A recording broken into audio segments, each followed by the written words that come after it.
Estamos vivendo um período eleitoral e com ele vem aquela dúvida: o que fazer para estar votando em um bom candidato? E para estar conversando um pouquinho com a gente, eu estou aqui com a ex-aluna da Escola João Bley e graduanda em Direito pela FDV, Esther Casagrande Ked. Olá, Esther, seja bem-vinda. Muito obrigada.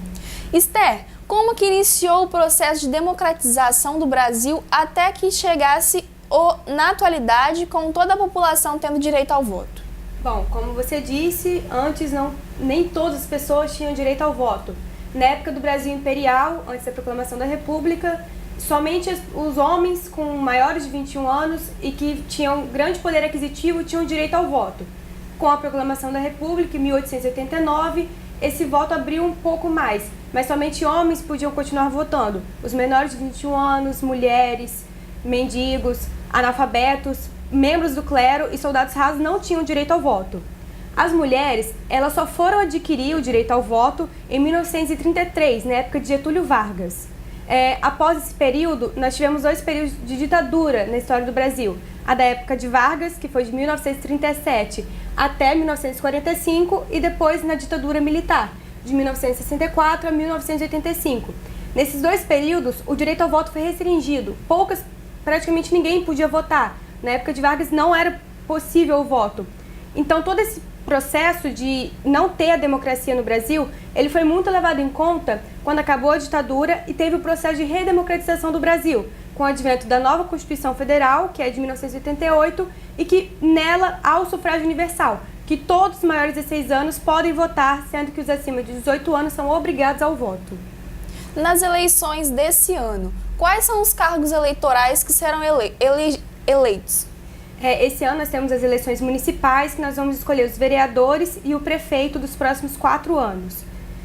Os vereadores, eles têm várias funções. Eles fazem parte do poder legislativo no âmbito municipal e eles vão fiscalizar o poder executivo, que é o prefeito, vão criar leis, votar projetos de leis, vão ajudar a assessorar o prefeito na própria gestão da administração pública. Eles vão ajudar a exercer as medidas públicas de habitação, moradia, que são função do prefeito. O prefeito, ele tem essa função de, todos juntos têm que gerir a coisa pública, sendo que é o prefeito que encabeça a administração pública. Ele é responsável por medidas públicas na saúde, na habitação, na educação e tudo que visa o bem-estar social. O prefeito, ele é membro do executivo, como eu disse, ele é o chefe do executivo municipal e ele tem que trabalhar em conjunto, tanto com os vereadores quanto governadores, todos mais, para ter o apoio para realizar as medidas públicas. O número de vereadores, ele é determinado pela Constituição Federal, no artigo 29. No caso de Castelo, nós temos uma população entre 30 e 50 mil. Então, pela Constituição, o limite dos vereadores é o número de 13. Nós podemos ter até 13 vereadores, não sendo obrigatório esse número 13, ele é só o limite. E como que eu faço para estar elegendo um bom candidato? Isso tudo vem a importância do voto, né? Nós temos que pensar que a gente está escolhendo alguém que vai nos representar. Que, como eu disse, a função deles é buscar o bem-estar social da comunidade.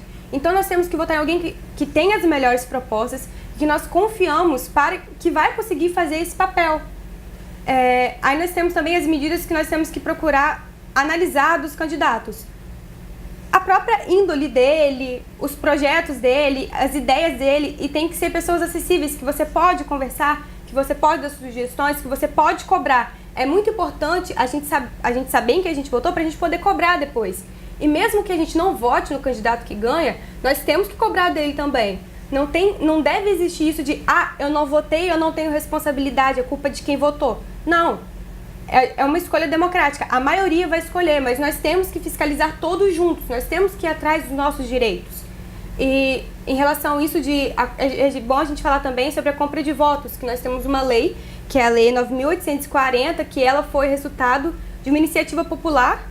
Ela é da época de Fernando Henrique Cardoso, ela é de 1999, que ela veda nitidamente a compra de votos. O que é a compra de votos? É oferecer qualquer tipo de benefício, vantagem pessoal ao eleitor visando o voto dele. E não pode ser, isso não pode acontecer de forma alguma. E isso acontece no período desde que é lançada a candidatura até o dia das eleições. Quando um candidato ele chega a você e oferece alguma vantagem, ele tenta comprar o seu voto, é sua obrigação denunciar. É sua obrigação enquanto cidadão denunciar, porque se o candidato ele vai comprar o seu voto, ele está agindo de forma ilegal, que garantia, como que a gente vai confiar que ele vai fazer um bom papel na política? Não tem como confiar, é o que eu falei, a gente tem que procurar também a índole do candidato.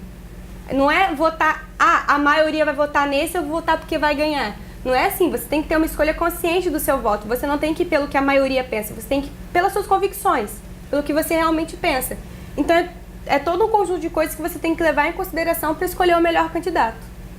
Muito obrigada, Esther, por todas as informações que você deu pra gente e que possamos, então, escolher um bom candidato, não pelo, aquele é bonitinho, mas sim que pela índole que ele tem, como a Esther acabou de falar. Analisando sempre as propostas, com certeza, né? Analisando todo o contexto e vendo o que a cidade realmente precisa e quem pode oferecer melhor essas condições.